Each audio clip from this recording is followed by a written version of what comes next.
cast your eyes or cast your minds into alternate reality, where this tree is premonition and clairvoyance. Less power creep, more clear, but I don't get a bing bang happy every time I gain a level in my character. Yeah. So there's obviously some like there's stuff here that's lost. Like you probably, in terms of power creep money, you probably won't waste no time Reckless Coffee. Dude, they need to go horizontal.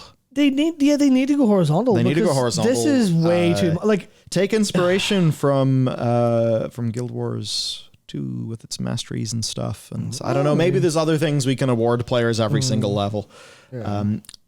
I suppose to go back to things then, if we're talking about like sort of what Blizzard can well, we've talked about what Blizzard can do. There is the borrowed power angle where that is definitely a controlled way of doing this, where you give somebody some new toys and you take them away and replace them with a new set of toys, but your risk factor there is, well, what toys do people prefer? What if they prefer the old toys? Taking them away is not going to feel good, and that's really not a great way to start off a new expansion.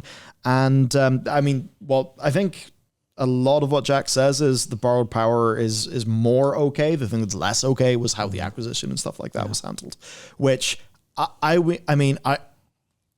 think that's like right. You know, when people talk about tier sets or borrowed power, and it's like, I mean, yeah, they are, yeah, they are. They're borrowed power. Open brackets good. Yeah, like because like, they're this is full on the flirting versus harassment shit. Like it's just tier sets or flirting, confidence or harassment. Like that's how it is.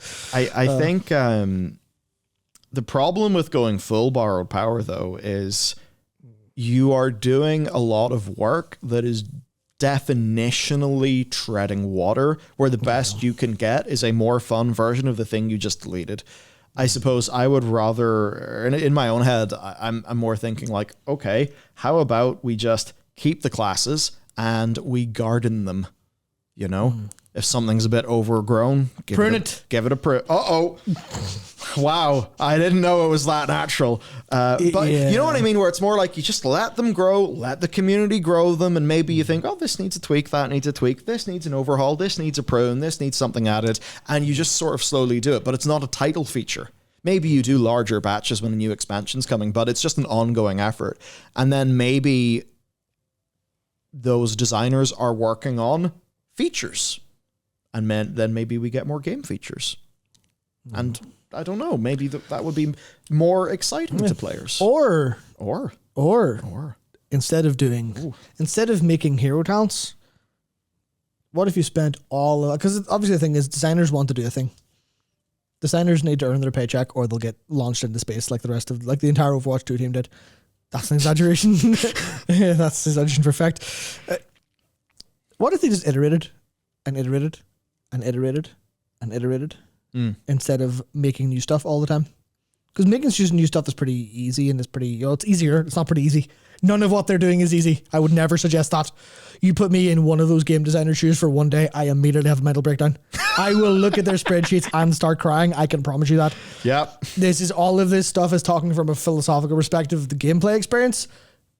I could never do their work without years of training. Like, I want to make that extremely clear. What they do is fucking challenging. That's why shit isn't balanced all the time. But where was I even going with that? I was going somewhere that was important. What was it about? It was about the iteration instead of adding new stuff. One of the things that I think is very fun is, I'll talk about it already. Splatoon 3 side order DLC. The credits rolled on that, and I was like, why is this list of game designers not ending? This is a small roguelite addition to the game. Why are there at least 30 game designers? What did they do on this? Because there's weapons from the game, there's some upgrade chips, and there's maps and levels and objectives.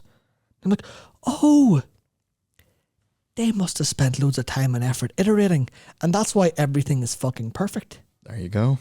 That's why every single map is like, I could almost cry looking at it. That's why every upgrade chip is like, well, here's knockback 100%. The next upgrade is 600% knockback, and then 1,000. Why is that? But features. Why is it perfect? Why does every single upgrade feel meaningful and useful and perfect? Oh, because they executed correctly. They took the time to execute correctly. Instead of just going, what if we have more stuff? That's the thing, then. What they're going to think is, well, what do players want? They want features. I mean, indeed, I just said, I would love a features feature instead. Yeah, I'd love a feature that is game's good now.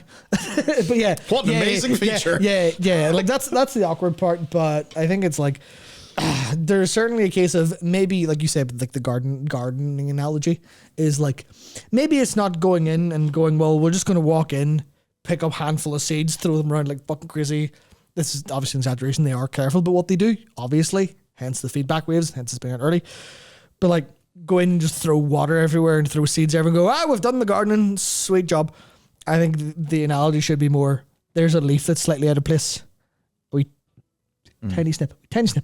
We like, that needs a little bit, go in and measure the pH level of the soil, but not one measurement for like a block of soil, but like specifically over time, and add little bits here and there. Just be really super hyper careful and detail oriented. Like, what? Man tried to do a simple analogy, and now we're measuring the pH of individual cubic centimeters of soil. Yeah, that's what I mean. They should be doing that instead of going, we've grown a new garden. Yeah. How'd we grow the garden?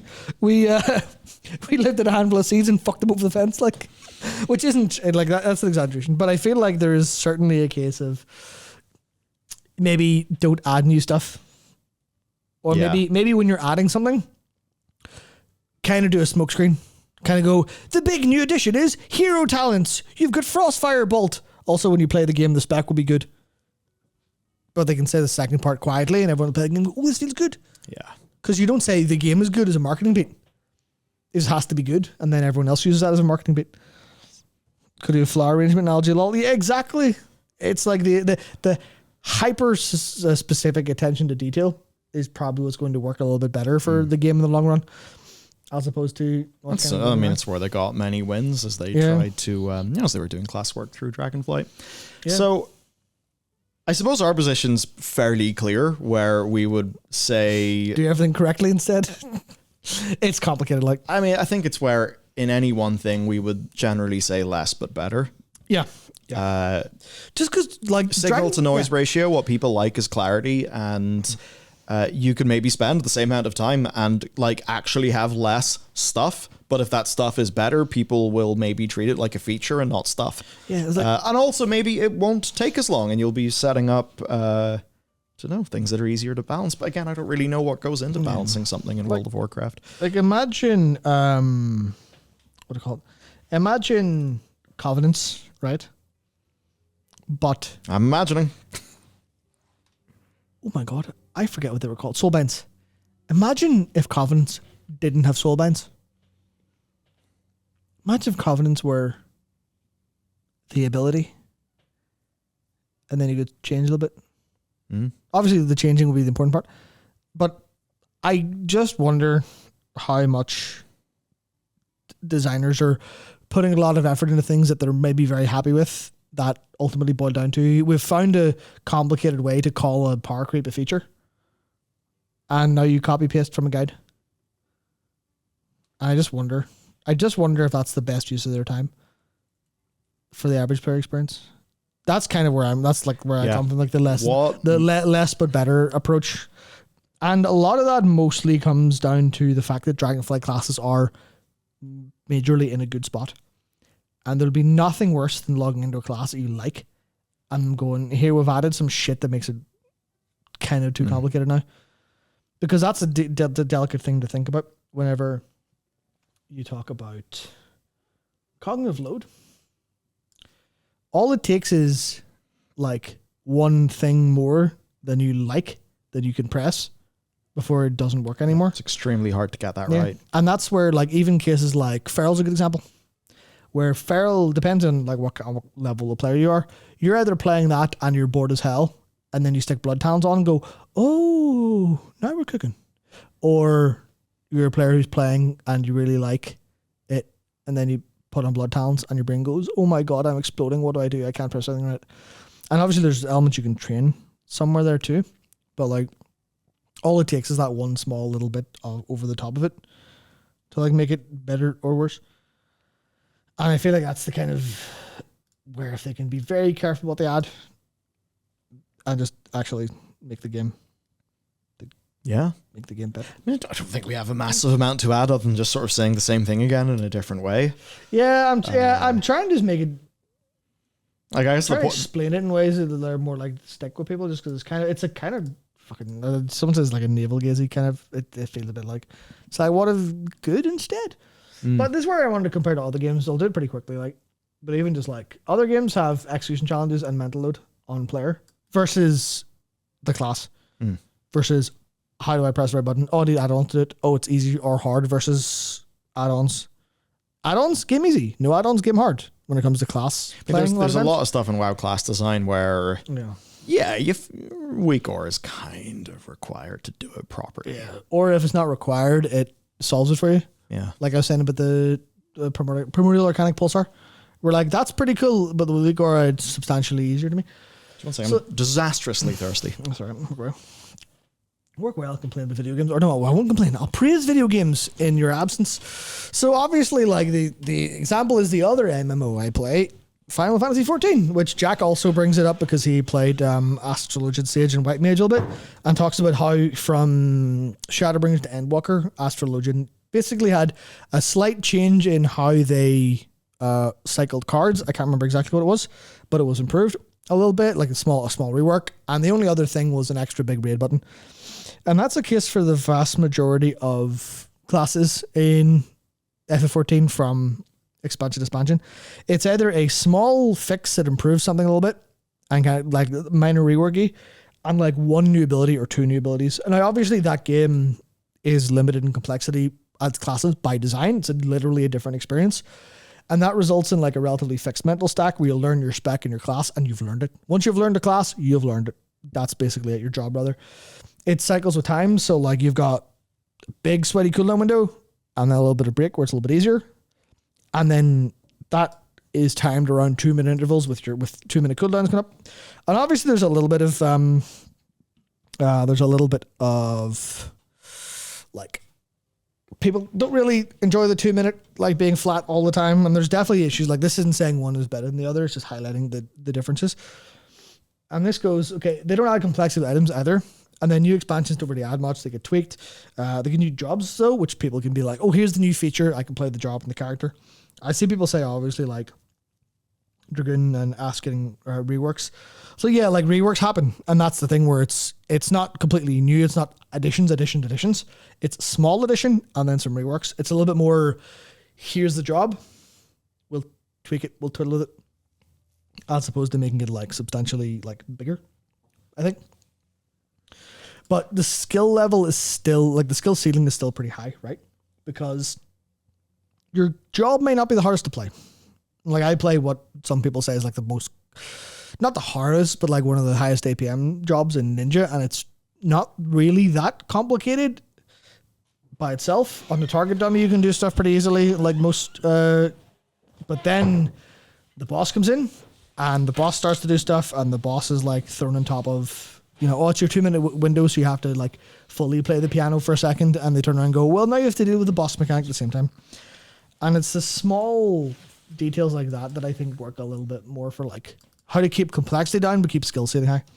Whereas World of Warcraft sometimes struggles with having the cognitive load match with your class difficulties, so difficulty comes in a little differently around the place. And it's just a little bit of difference as to where the effort and where the complexity and where the challenge is. But it's like they could look at that and kind of, I guess, take some inspiration if they felt like it. And I haven't played any other MMOs in a long time. So if anyone has anything else going on, I don't really know, but I do have other games to talk about where design is a little bit different. And this is more of amusing than how World of Warcraft has this challenge of design. Yeah. Because Helldivers 2, everyone and their grandmother's been playing that recently. And it is so natural, like in design. It's so like damage numbers. Nah, we don't have those here. You know, but how do you know how much damage you do? It's all natural. You shoot the thing, it dies. Enemy dies. Yeah, unless you're shooting with the wrong gun, and then you'll know you're shooting with the wrong gun because your bullets are deflecting, or something along those lines, or the robot's not going on fire because it's a robot. They do go on fire, but you know what I mean. Yeah. And it's got all these like map designs, so buildings, mountains, holes. So some guns will work better in some maps. Why? Because you can't shoot round corners. With you can't shoot round corners with guns whatsoever. But obviously, like, oh, I'm going to bring the anti-material rifle, and now I'm in a tight space. Oh shit, a shotgun would have been better here. There's weapon variety, armor piercing, explosives, fire, stuff like that's a little bit more natural. World of Warcraft has almost none of anything like this.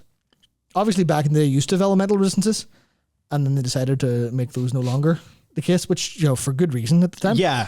But because there's nothing worse than playing class and going, I'm going to throw Wrath. Nature resist. That's resist, the takeaway of our stream. resist. Remove all the abilities, add resistance back. Perfect. Exactly. And then enemy variety comes here as well. And then like objective variety as well. Like you take airstrikes for outpost destruction, but sentries for outpost defense. And WoW really isn't much of this to go on, which kind of sucks in terms of how naturally their design kind of things. There's some elements of it. It's with tricky like in range. MMOs. Yeah, with range and distance and gap close and stuff. There's some of that works. But everything is kind of ups and downs, and it feels like they can't really do much of this. But then there's also like the rewards, where people don't really min-max too hard in this game because no one cares about the rewards. Comparatively to World of Warcraft, where the only reason anyone plays anything in WoW was for the reward. Which is where the min-max nature of it comes in. Really bad. Matt says remove WoW damage numbers, or you can just turn them off in your combat text, be happy. It's kind of the same deal with like Splatoon 3 playing. I'm just like, man, the design here is absolutely beautiful, and it's all entirely like natural. Beautifully so.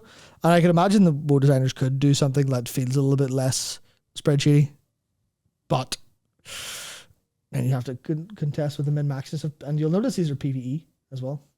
So I wanted to avoid, because with PvP and Splatoon, obviously people just pick the best as decided by the community, and then you've got counter picks for the best because it's all situational based and shit. I guess in WoW it's just more features, more varied design.